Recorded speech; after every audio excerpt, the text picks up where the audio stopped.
Je m'appelle Dean Braxton. Je suis mort et je suis allé au paradis. Je travaillais dans la région de Seattle pour le comté de King et j'étais superviseur au département de probation des tribunaux pour mineurs. J'aimais mon travail. J'aimais travailler avec les adolescents. J'avais l'habitude de dire que je le ferais jusqu'au jour de ma mort. Et je suis mort le 5 mai 2006. J'ai eu un calcul rénal qui est resté coincé du côté droit. J'avais déjà eu des calculs rénaux auparavant, donc je savais bien que c'était un calcul rénal. D'emblée, j'ai pensé que je pourrais probablement attendre que ça passe et que la douleur finirait par disparaître. Mais cette fois-là, la douleur n'est pas disparue. Je me souviens d'être allé aux urgences assez calmement parce que je savais ce qu'ils allaient faire.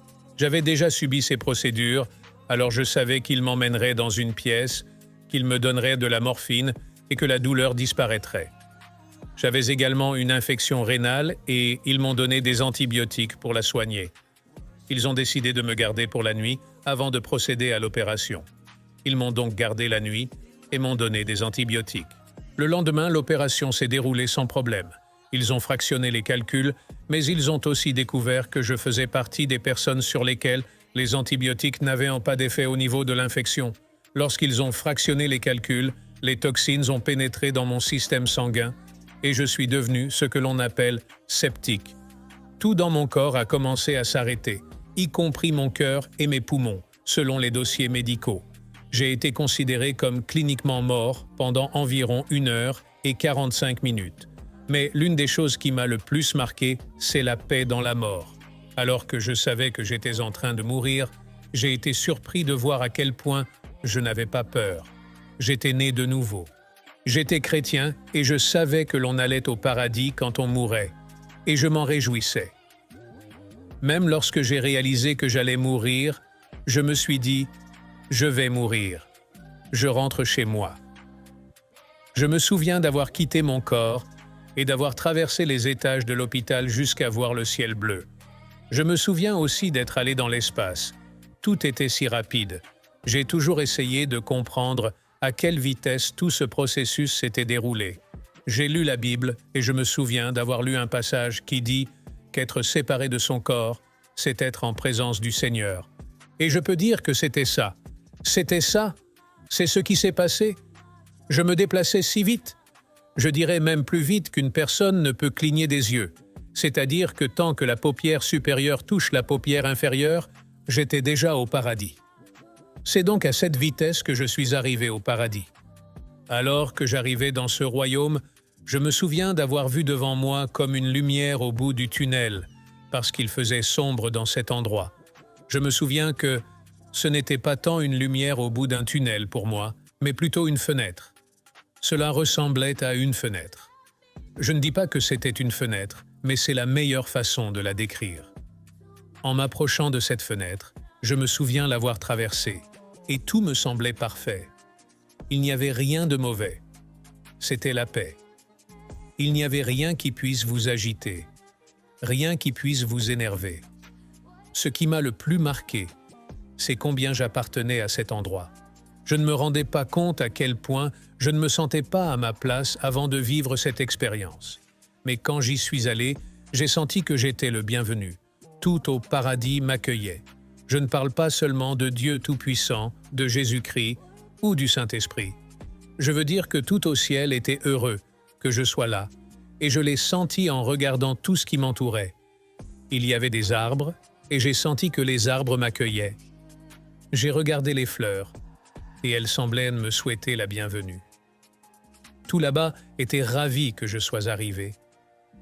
L'une des choses que je désirais le plus, et je ne savais même pas que ce désir était en moi jusqu'à ce que j'y arrive, c'est que ne voulais pas vraiment être au paradis, vous savez.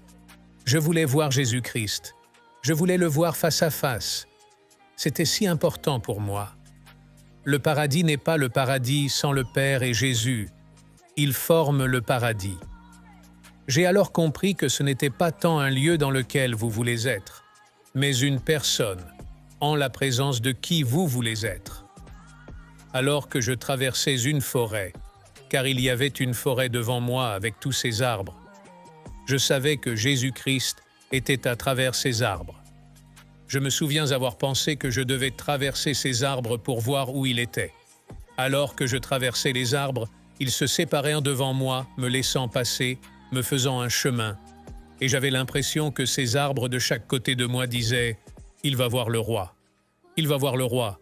Il va voir le roi. » C'est ce que j'avais l'impression qu'ils disaient. Je voulais être là où Jésus était. Je me suis donc concentré plus que tout sur le fait d'être là où il est. Et quand j'ai traversé, je me souviens avoir débouché dans cette clairière. C'était un grand espace ouvert et j'ai vu Jésus. Il était un peu sur ma gauche, regardant de nombreux anges et ce que j'appelle les rachetés, c'est-à-dire des gens qui avaient vécu sur cette planète et l'avaient quitté pour aller au paradis. Je me souviens m'être approché de lui et l'avoir vu. La première chose que j'ai faite, c'est, au lieu de m'approcher et de me tenir devant lui, je me suis approché et je me suis mis à genoux. J'ai regardé ses pieds, et quand je regardais ses pieds, il faisait toujours face à la multitude de la foule devant lui. Et ils étaient des millions, des milliards. Je regardais le côté de ses pieds, et tout ce que je pouvais faire, c'était lever la tête pour voir une partie de ses jambes, pas vraiment son visage à ce moment-là. Et tout ce que j'ai pu dire, c'est « Tu as fait ça pour moi ». Tout ce qui était en moi, tout ce qui était en moi à ce moment-là, savait que la seule raison pour laquelle j'étais au ciel, c'était grâce à ce que Jésus-Christ avait fait. Tout mon être était si reconnaissant qu'il ait fait cela pour moi. La seule chose que je pouvais faire était de dire merci, merci, merci encore et encore. Je le remercie donc. Et pendant que je le remercie, je m'arrête et je me dis alors que si je suis ici, c'était uniquement grâce à ce qu'il avait fait. Mentalement, je savais qu'il l'avait fait pour tout le monde, mais je l'ai pris tellement personnellement. Non seulement il est mort sur la croix pour que je puisse être ici, mais il a aussi créé tout le paradis rien que pour moi. Je ne veux pas dire que j'étais égoïste, car je ne l'étais pas, mais c'est ce que j'ai senti, qu'il l'avait fait juste pour moi. Puis j'ai commencé à regarder son corps. J'ai regardé de ses pieds à ses chevilles. Ses chevilles m'aimaient, j'ai vu ses mollets, il m'aimait, j'ai vu ses genoux, il m'aimait aussi. Tout ce que je regardais de lui m'aimait, ses bras, il m'aimait. Puis je suis arrivé à son visage et il m'a regardé. Et c'est l'une des choses qui reste encore dans mon esprit aujourd'hui. Une chose à laquelle je reviens de temps en temps. Il m'a regardé comme si je ne lui avais jamais désobéi de toute mon existence. Cela m'a vraiment touché, et j'y ai repensé plus tard. Quand il dit qu'il nous pardonne, il oublie tout. J'ai lu la Bible, et il est même dit dans le 8e chapitre de l'Épître aux Hébreux et le 10e chapitre, il est littéralement dit que lorsque Dieu vous pardonne, il oublie. J'ai fait l'expérience de ce regard de Jésus. Je savais que j'étais un être éternel, que je ne mourrais jamais. Mon corps est mort, mais moi, cette personne réelle à l'intérieur de ce corps, je ne mourrai jamais. L'amour qu'il avait pour moi survivrait après ma mort, mais il ne peut pas survivre après ma mort parce que je vivrai éternellement. Après cette interaction avec lui, il a téléchargé des choses en moi. J'appelle cela télécharger comme un ordinateur. Il me regarde et me dit « Non, ce n'est pas ton heure, retourne-y ». C'est ainsi qu'il l'a dit. J'étais plutôt d'accord. Je me souviens que je n'ai pas traversé la forêt après cela pour retourner à l'endroit où je suis entré au paradis. Je suis juste passé au-dessus d'elle.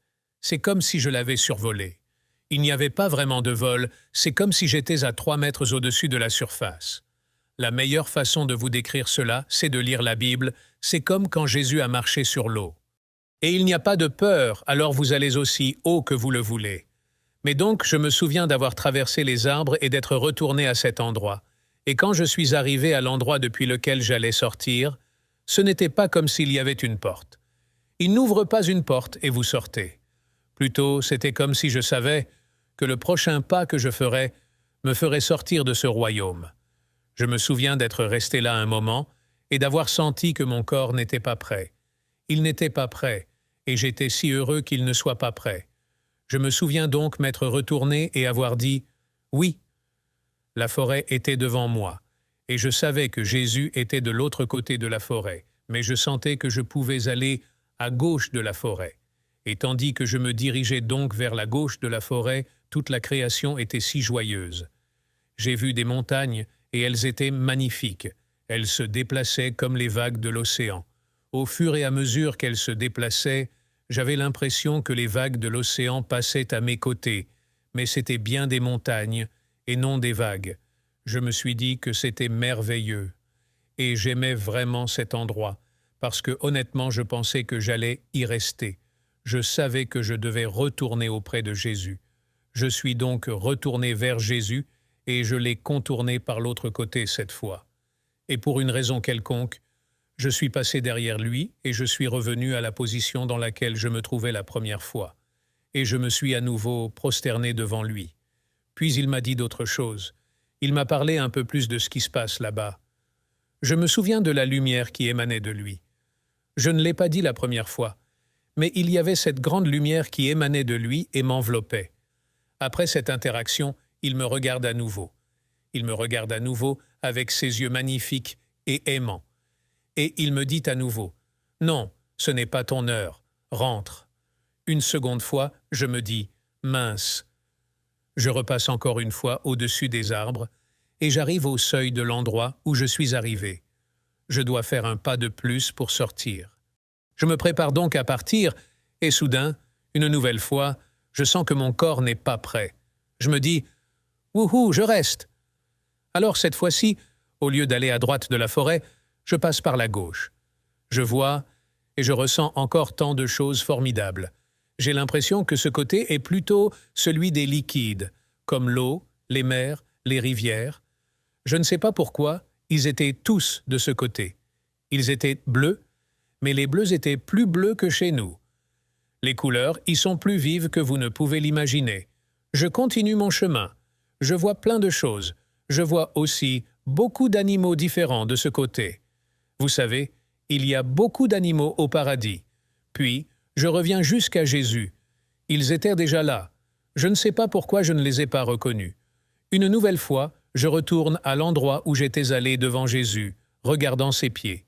Et je lève les yeux et de l'autre côté, je vois ma famille. Je vois ma grand-mère Marie. Elle est entourée d'un groupe qui se tient derrière elle.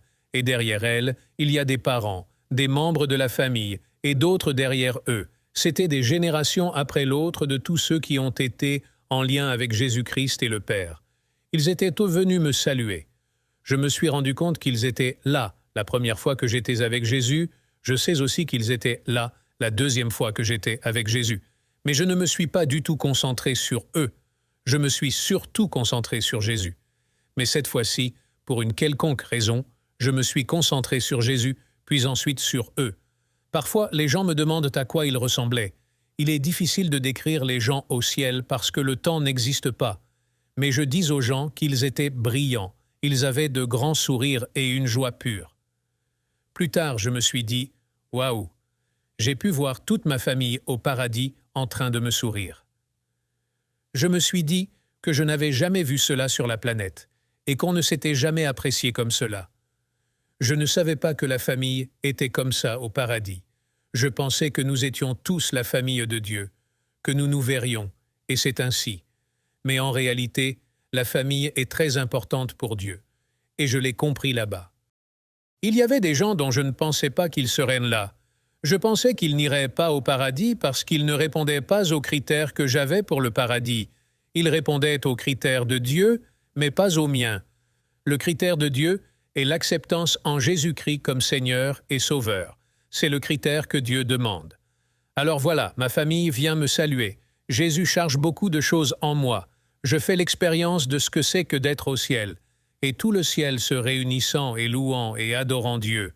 Mais après tout cela, Jésus me regarde à nouveau et me dit d'un ton ferme, « Non, ce n'est pas ton heure, rentre. » J'ai eu l'impression que toute la création devant moi s'était écartée du chemin, l'air de dire « Il ne parle pas de moi, il parle de toi. » Je me sentais comme un soldat. Vous savez, j'étais dans l'armée de l'air et j'avais l'impression d'écouter un ordre. Oui, chef. Vous savez, ce genre d'idée. Et puis je me suis préparé à partir.